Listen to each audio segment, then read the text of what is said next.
संग बढ़े बचपन के साथी कौन कहाँ कल जाएगा। स्कूल में जो संग बिताया वक्त बहुत याद आएगा। एसकेसी विद्याकुल में आप सभी का स्वागत है। मेरे प्यारे बच्चों, मैं कक्षा 10 का त्रिभुज प्रमेय 6.2 जिसे हम कहते हैं थेल्स प्रमेय विलोम। थेल्स प्रमेय हम पढ़ा चुके हैं पिछले वीडियो में। अब थेल्स प्रमेय विलोम पढ़ाने जा रहे हैं। थेल्स प्रमेय थ्योरी में हम आपको बताने वाले हैं क्या है। देखिए, थेल्स प्रमेय विलोम, थेल्स जी ने अपना छोटा सा स्टेटमेंट दिया है, उसे हम बताने का प्रयास करते हैं। उन्होंने क्या कहा, देखिए, दो समान कोणिक त्रिभुजों की संगत भुजाएं समानुपाती होती है। यानी कि यदि दो त्रिभुज हैं और उनके कोण जो है आपस में क्या है, समरूप है, मतलब समान है, उसे हम दो समान कोणिक कहते हैं। तो यहाँ समझिए, जैसे मान लेते हैं ए बी सी एक त्रिभुज है। ए बी सी में एक भुजा लेते हैं बी सी, उसके समांतर हम रेखा खींचे डी ई, तो बी सी के समांतर डी ई हो गया। तो हमारा एक नया त्रिभुज बनकर तैयार होता है ए डी ई। त्रिभुज में ही एक नया त्रिभुज बनता है। ठीक, तो कह रहे हैं क्या जो त्रिभुज बना उनके कोण पहले वाले त्रिभुज के समान है। तो कहने का मतलब कोण डी बराबर है कोण बी के और कोण ई बराबर है कोण सी के। कोण ए बराबर है कोण ए के, ये हम कह सकते हैं, क्योंकि यहाँ दोस्तों समान कोणिक की बात हो रहा है। कहने का मतलब त्रिभुज ए बी सी एंड त्रिभुज ए डी ई समान कोणिक है, समान कोणिक है। तो इनके कोण दोस्तों हो जाएगा कोण ए बराबर कोण ए, जिसे हम उभयनिष्ठ कह सकते हैं, उभयनिष्ठ है।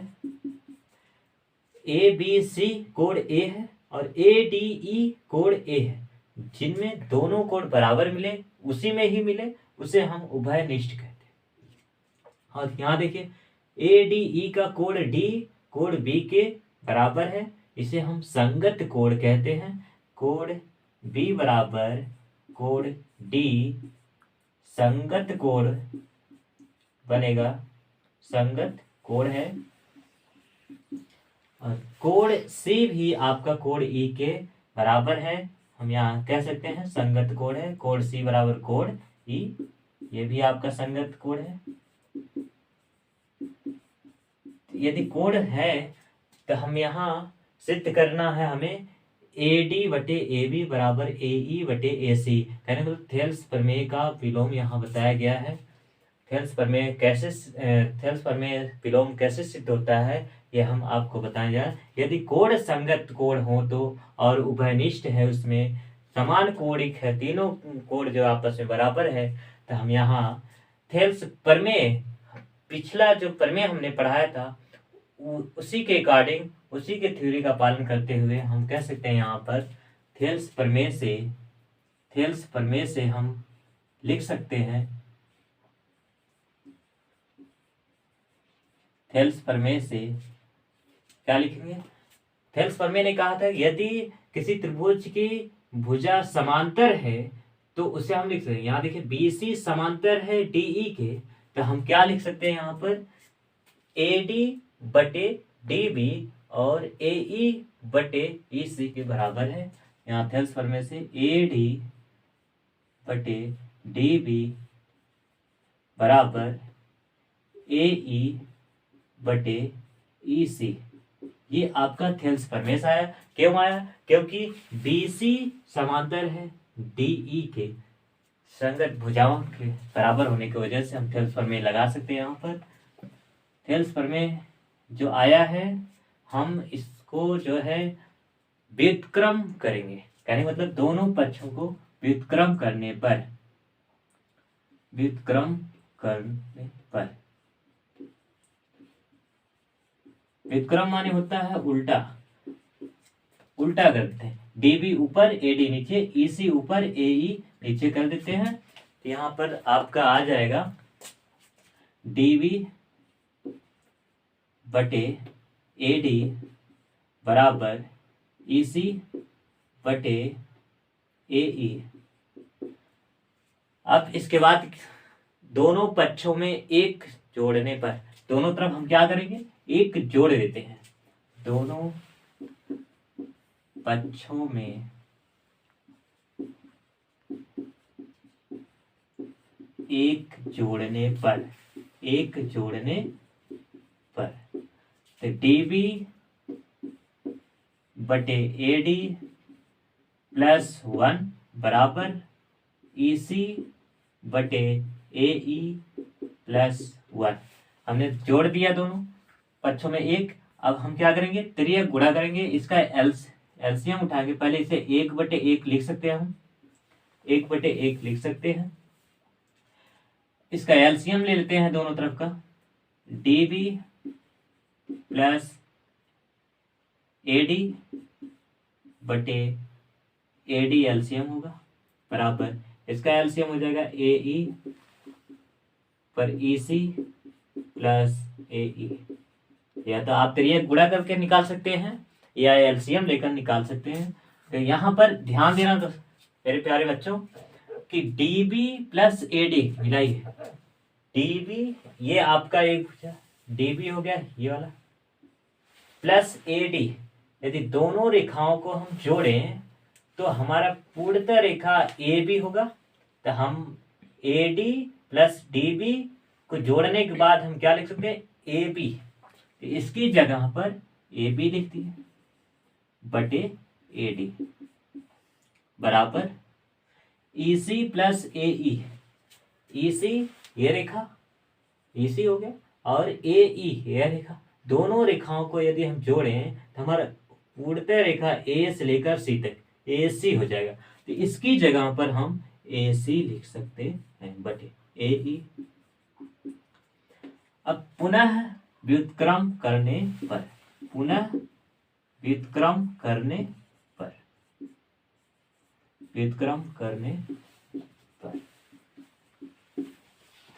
मतलब पुनः उल्टा कर देते हैं। AD ऊपर बटे AB बराबर AE बटे AC। ये आपका थेल्स प्रमेय विलोम निकल कर आया है। इस तरह हम सिद्ध कर सकते हैं थेल्स प्रमेय जो हमने निकाला था उसका विलोम भी होता है। ये थेल्स प्रमेय ने छोटा सा स्टेटमेंट दिया था। इसके बाद प्रश्नावली 6.2 का पहला सवाल है आपका। तो पहले सवाल क्या कह रहा है, देखिए आकृति 1 और सेकंड में DE समांतर है BC। फर्स्ट में EC और सेकंड में AD ज्ञात कीजिए। यहाँ पर प्रश्न नंबर 1 में दो फिगर बनाया है, दो ग्राफ बनाया है। पहले डायग्राम में पूछा है EC का मान और दूसरे डायग्राम में पूछा है AD का मान। तो दिया क्या है सबसे पहले वो देखते हैं। हमारे पास दिया आकृति फर्स्ट और सेकंड में मिलाकर DE समांतर है BC। तो हम देखते हैं त्रिभुज ABC, तो BC के समांतर है DE रेखा, ये दिया है। तो सबसे पहले लिखना दिया है DE समांतर है BC के, इतना तो दिया ही है प्रश्न में। अब पूछा गया है पहले वाले डायग्राम में EC और सेकंड वाले डायग्राम में AD पूछा है। तो EC का मान कैसे निकालें, देखिए EC ये है। तो यहाँ त्रिभुज ABC में पहले वाले डायग्राम में हम लेते हैं, मिलाएंगे तो DE समांतर है BC के और पूछा है EC का माप। तो हमने पिछले वाले वीडियो में थेल्स प्रमेय पढ़ाया। तो थेल्स प्रमेय क्या कहता है कि यदि किसी त्रिभुज की समांतर रेखा दिया है तो उसे हम उनके भुजाओं को अनुपात में लिख सकते हैं। तो यहाँ समांतर DE समांतर BC के, तो हम भुजा अनुपात में लिखेंगे AD बटे DB और AE बटे EC। तो थेल्स प्रमेय 6.1 का प्रयोग हम कर सकते हैं। यहाँ थेल्स प्रमेय से लिखना, थेल्स प्रमेय से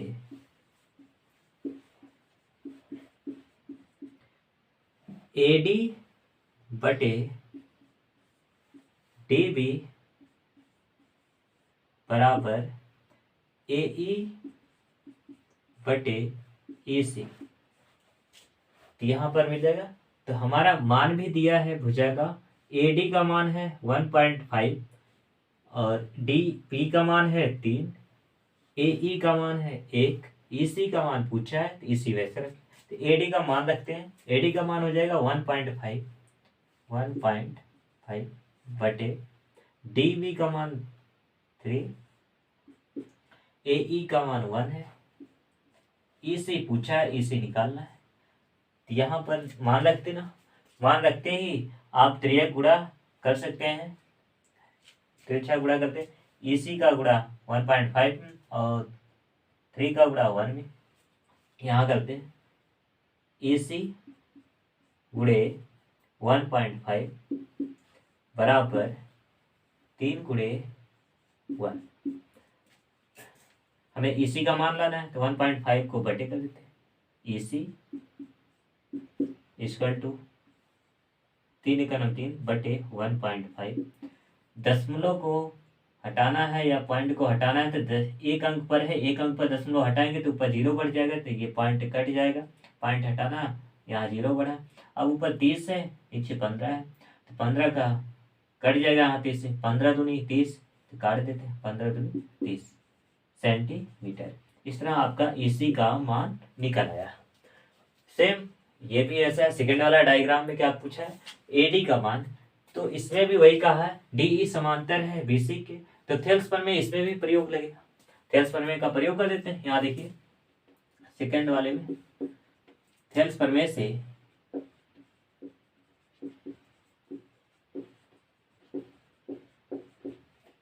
AD बटे DB बराबर AE बटे EC। थेल्स प्रमेय का प्रयोग क्यों लगा, क्योंकि दिया है DE समांतर BC, मतलब त्रिभुज ABC में DE समांतर है BC, तो उनके भुजाओं का अनुपात लिख सकते हैं हम। तो थेल्स प्रमेय का प्रयोग करके हम भुजाओं का अनुपात लिख दिए। AD का मान पूछा है तो AD हम निकालेंगे, तो AD दिया नहीं है तो AD ही यहाँ ऐसे ही लिखेंगे AD। और DB का मान दिया है 7.2 बराबर AE का मान 1.8 बटे EC का मान 5.4। अब त्रियक गुणा कर देते हैं। तो AD के गुणा 5.4 में AD गुणे 5.4 इक्वल टू 1.8 का गुणा 7.2 से 1.8 गुणे 7.2। और AD का मान निकालना, ये गुणे में है, इसे हम बटे कर सकते हैं। AD इक्वल टू 1.8 गुणे 7.2 बटे 5.4। अब यहाँ पर देखते हैं, यहाँ 18 है, 1.8 है, यहाँ 5. एक अंक पर ये भी है, एक अंक पर ये भी पॉइंट है। हम पॉइंट काट देते हैं, और जैसे पॉइंट काटेंगे तो यहाँ बचा 18 और यहाँ बचा 54 मतलब 54। तो हम 18 का पहाड़ा पढ़ेंगे, कितना 18 त्रिक 54, तो यहाँ 3 कट गया 3 बार में, तो बचा गया 7.2/3। यहाँ ऊपर एक अंक पर पॉइंट है, पॉइंट को जैसे हटाएंगे यहाँ पर नीचे एक अंक पर 0 लग जाएगा, तो बचा हमारा क्या 72/3 30। तो 72/30 हम काट देते हैं, कट जाएगा कितना 3 से कटेगा, 3 दूनी 6, 3 चौक 12 बचे 10। 10 एक अंक पर पॉइंट ले जाएंगे 2.4। तो इस तरह आपका AD का मान निकल आया सेंटीमीटर। तो AD का मान इसी तरह अपने मन से कई सवाल लगा सकते हैं। इसके बाद आता है प्रश्नावली 6.2 का अगला प्रश्न, प्रश्न नंबर 2। अगला प्रश्न है मेरे प्यारे बच्चों, प्रश्न नंबर 2। किसी त्रिभुज PQR की भुजाओं PQ और PR पर क्रमशः बिंदु E और F स्थित है, बताइए कि क्या EF समांतर है QR के।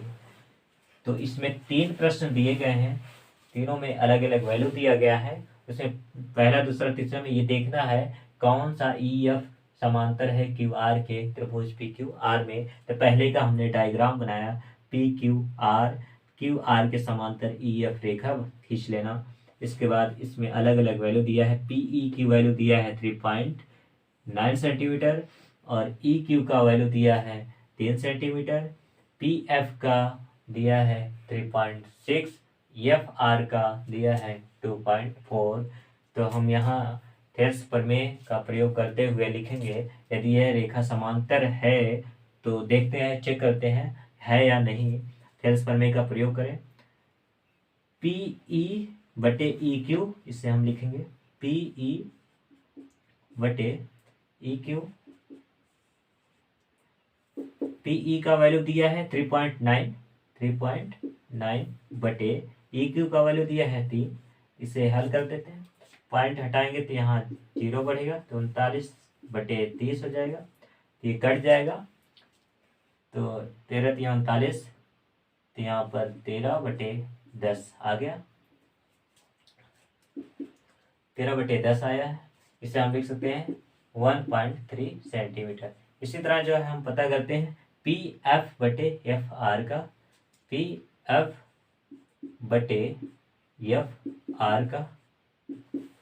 तो पी एफ का वैल्यू दिया है 3.6 बटे एफ आर का दिया है 2.4। तो पॉइंट कट गया, बचा 36/24, 36/24।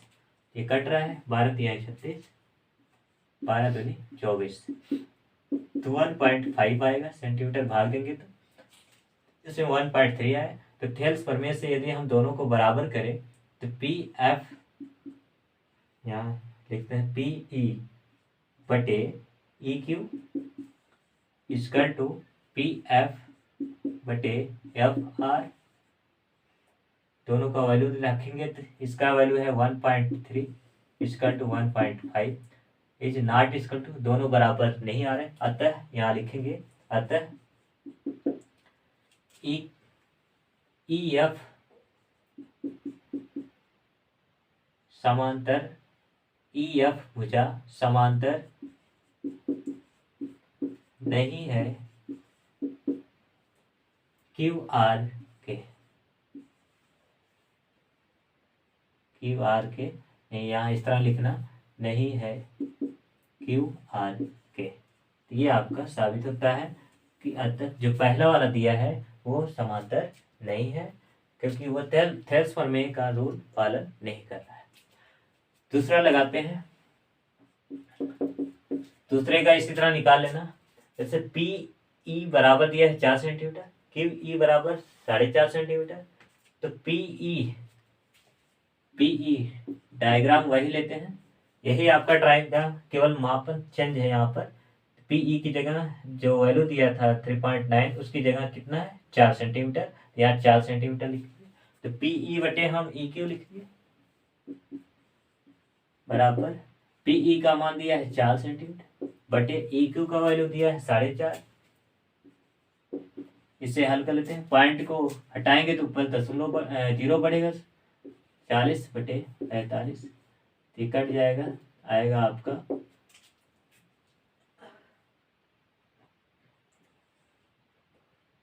5 9 45, 8/9।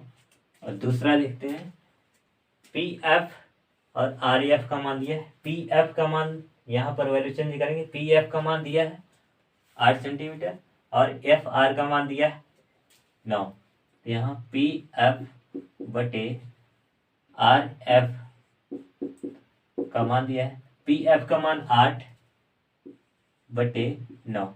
यहाँ मिलाएंगे, पी ई बटे ई क्यू बराबर आर एफ बटे, सॉरी यहाँ गलती हुआ है, पी एफ ऊपर रहेगा, आर एफ नीचे।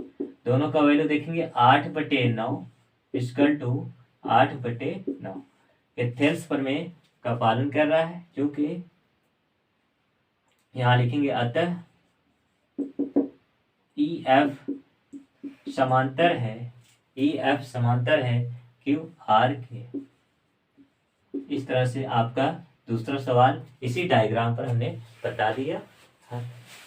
तीसरा जो है हम बताने जा रहे हैं, क्योंकि जगह नहीं, इसे मिटा देते हैं। प्रश्न 2 में तीसरा आपका जो था उसका हमने डायग्राम बनाया। इसमें जो तीसरा में दिया है कुछ पहले दूसरे से अलग है।